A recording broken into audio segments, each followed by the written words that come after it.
Here we go again. Welcome to day 4. In this session, we are going to do something incredibly important for our improvement, especially when it becomes a key focus for productivity, but also helpful for those who have teams. So things like team morale, if you're wanting to build effective teams, but also just for yourself, for your own personal development. Let's begin. You'll be pleased to know that there's only one truth bomb for today. According to the Harvard Business Review, simple reflection can boost your productivity by 20%. That's a staggering number. That is why today is about reflect, rethink, reboot. So as you can see from this slide, there are a number of productivity challenges people face. The examples are, I'm afraid to fail, so I don't try. I can't delegate. I like to be in control. I worry I will be judged or fired. I can't say no. I give up easily. There's many more, but these are the top ones that I've heard from those that responded to my messages. If this is you, then the tasks that we have today is going to provide you a huge shift in your thinking. Stay tuned. My goal for this whole event is to help you discover a new way to improve your productivity and make an impact. We must actively identify our thoughts, challenge ourselves, and show others a better way of achieving. So whatever you're learning today, other people are going to benefit from it too. To recap, productivity is about doing more in the time that you have. And it will require you to do less of the stuff that isn't necessary, being focused on the essentials and understanding how you can change your behavior to get the tasks done. You need to challenge your thoughts. Thoughts drive behaviors. So I repeat, it's not that we need more time, but rather do the essentials. Are you actually doing the essentials, or are you struggling with this? In order to start doing our best work, we have to make a point of scheduling in regular time for reflection. Just like you schedule time in your diary to do your meetings, we need to schedule in time for reflection. We have to celebrate, appreciate, analyze our past experiences so we can synthesize what we've learned and apply that new knowledge so that we can take it up a notch the next time round. Which is why today we've got not just the reflect, we've got the rethink, but importantly, we have the reboot. I am going to go through each of these challenges and then provide you with 3 questions to work on. Your task is to choose the one that resonates with you the most. Answer the 3 questions and email your reboot answer to me. The best way to tackle this activity is like this. I call this my thinking chair. This is where I do my reflect, rethink, reboot. Choose a place in your home or office where it's quiet, no distractions, good lighting. Daylight is best if you can. It's not your normal working environment, and it's somewhere that inspires you or grounds you, where you feel content with yourself. If it's busy, not ideal. Sit in your thinking chair, have pen and paper, no phone. In fact, turn your phone to silence, but you can set a timer on your phone. So maybe you put your phone into the corner or something. The timer will alert you You don't touch it. Or I use Alexa. I'll say it quietly because she'll wake up. Alexa. Set a timer for 45 minutes. Yes, you are going to sit there for 45 minutes. There is a method to this. 45 minutes is important. You need that time to reflect. And what you may find is the first 20 minutes, you're just blank. You have no idea what to write. That's okay. This is your mind slowing down. It's giving it permission to just ease. Stay in your chair. Answer the 3 questions that I'm going to give you. But you have to have your reboot answer. You need to know your way forward. Are you ready to begin? The first one is taking time for reflection. It's not intuitive. Almost everyone actually prefers doing to thinking. A Harvard researcher discovered when they allowed participants to choose whether they would rather spend time reflecting on their efforts or spend time practicing their skills, almost everyone preferred doing. They didn't want to do the thinking. Even though reflection always resulted in better performance. Most people equate being busy with being productive. I'm busy. Yeah? You know, the people running around the office, I'm busy. They believe they are being productive. As long as we're getting things done, we feel like we are heading in the right direction. We think that doing something must be more productive than not doing anything. That action is more powerful than reflection. That being busy is better than being idle. But is it?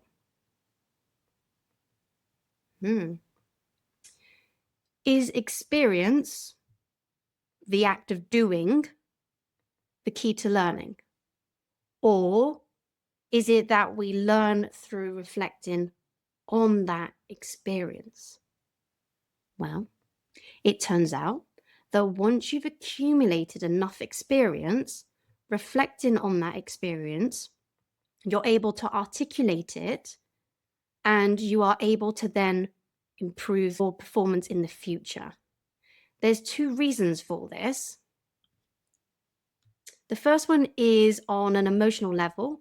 Reflection increases your self-efficacy, which is essentially your belief in your capacity to execute the behaviors necessary to achieve certain goals. When we reflect on our past performance and identify what is positive and negative about it, we are giving ourselves feedback that makes us feel more confident, capable, and certain of our ability to complete future tasks. And as a result, we do perform better on future tasks. Number 2, on a cognitive level, reflection increases your understanding of the task. So think of Albert Einstein. If you can't explain it simply, you don't understand it well enough. By reflecting on past experiences and performance, we refine our knowledge of exactly how we achieved what we did, deepening our understanding of the relationship between our actions and our outcomes. I'm talking about reflecting on specific lessons learned, attempting to unpack the relationships between what you did and what the outcome was, so that you can adapt your strategies in the future. If you are constantly busy, you never reflect. You never learn your lesson. That's the truth. But of course, you may be lucky to be doing it right the first time, but more often than not, you're actually being ineffective. Your reflect, rethink, reboot questions are this. So this is what you're going to do in your thinking chair if this resonates with you. You are going to answer, what were the outcomes of a project that you had recently completed. Think good, bad, ugly. Go from all angles. What could you improve? What will you do? What will you do to improve your productivity for the same or similar task? So think of something in the future, and then what will you do to improve your productivity for the same or similar task? And question 3, send that to me by email. Spend 45 minutes in silence to complete that task. And don't forget to check the toolkit on how to best do this. I have uploaded it to the toolkit. Okay, so it sounds great if you're doing the do, but what if you're doing nothing at all and procrastinating? Welcome to fear. Fear of success, fear of failure, fear of letting people down, fear of losing people that matter to you. Our life is full of fears.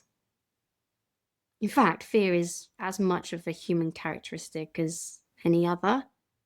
But should fear be allowed to conquer our thoughts, kill our productivity, and make us inefficient? No, no. Today, we're going to focus on fear of failure. Fear of failure is the tendency to not do anything at all because you worry about failing. I believe this is actually the main reason why a lot of us hold ourselves back, because we care too much about what other people think about our actions, so we stay small. We make ourselves tiny. We care too much about other people's opinions and what we're doing. The fear is like a tall wall between you and your goals. It stops you from taking the actions. So instead, you procrastinate. Remember yesterday, procrastination? So it feeds on nicely from yesterday. To overcome fear of failure, we can start by figuring out where it comes from, reframing the way that we feel about failure. And then when failure is a chance for growth, and you've looked at all the possible outcomes, it will become easier to overcome that fear. I've uploaded a document to the toolkit. This will help you identify causes of fear. I don't have time to go through it today, so check out the toolkit. So your 3 questions are: what did you stop doing because of fear of someone else's opinion? Where does your fear stem from? And how can you reframe this negative belief? With that one, write down where you think the fear comes from and then try to understand it from an outsider's perspective. If it helps, imagine that you're talking to one of your best friends as if they're the one with the fear. The reason why I say that is that maybe your fear is deep-rooted in insecurity, or it's developed from your childhood. Take yourself out of the picture, think of your friend, answer it that way if you really struggle. And then the final question is, what options do you have to overcome this belief? So if this resonates with you, 45 minutes in your thinking chair, answer it. But before we move on, I just want to say that failures actually can be a blessing in disguise. Go boldly in the direction of your dreams and your aspirations. Go for it. You will learn through your failures. For me, I'm a perfectionist, and I know that if I have a perfectionist goal, I will struggle to achieve it and hold myself back. I will procrastinate. I was too scared to post on social media because I was worried what other people would think. Now, you can't stop me. I write all sorts of different things on there. Productivity hacks will only get you so far. Eventually, you will reach a point where your workload is just too great and you don't have the capacity to get it done. What do you do when this happens? Do you work more hours to catch up? That's not being productive. Remember, productivity is about doing more in the time that you have. You can't have more time when you are at capacity. So you need to do something different. You need to learn the benefits of delegation and how to do it properly. Productive people understand that one of their greatest assets is their team or network around them. By matching certain tasks with specific people with certain skill sets, that can free yourself up so that you can accomplish more of the work that you must do, the essential work. And if it's not essential, you need to be binning it. So either it's in the bin or it's to be delegated. There are a number of reasons why people fail to delegate properly: fear, misconceptions, and selfishness. Have you ever said this? If you want it done right, do it yourself. If this is you, this approach is rooted in fear. A person is afraid that a task won't be completed properly to their standard, therefore, they just complete the task themselves. But this will lead to burnout, all because the person is just too afraid to ask for help. Other than that, some people just have misconceptions regarding delegation. They mistakenly believe that delegating tasks will actually increase their workload. They figure that the time it takes to explain the project to someone, they could just complete it themselves. But for many tasks, this simply isn't true. Once you've done it right, you free up your time in the long run and build empowered teams. Just need to do it once and off you go. Some people neglect to delegate because of selfishness. They want to receive the glory for all completed projects. They hope their control attitude will lead to promotions, to salaries, and so on. A lack of delegation shows disinterest in team building. Delegation is really helpful. When you're not constantly bogged down by minor, mundane tasks, you'll accomplish more of the tasks that really matter. The quality of your work will be higher. Doing the essentials is a winning recipe. When people are overworked and overwhelmed, their performance tends to dip. Projects are rushed, communication just falls through all the cracks, deadlines missed. Delegation isn't about slacking off or transferring your responsibilities to someone else. It's about honestly assessing your workload and giving yourself the time and brain space to complete the high-level tasks that you need to do. Your 3 questions are this. Think back of a time when you had a major task in your to-do list. How would you benefit from delegating it? Think your whole life. On day 2, we had the wheel of life. Think of all of those categories. That would help you. So maybe put that next to you when you do your thinking chair. Then identify one major task that's in your to-do list now. Who in your network could you delegate that to, and how would you do it? And finally, what are you going to start doing to improve your delegation? Same as earlier, 45 minutes in your thinking chair, answer the questions. As some extra support, well done for completing day 4. Tomorrow is our last session. It's day 5, and we are going to be intentional with our routines. The key focus in this session is energy. Energy is really important for productivity. So I'm going to teach you a few things that you may not already know. I'll see you then. Welcome to Go to Yellow. Subscribe to our channel to learn how to redefine success and restore life balance. If you like this video, please give it a like, leave a comment below. But remember to turn off the notifications because we want you to live your life and not to be controlled by the ping. May your life be yellow.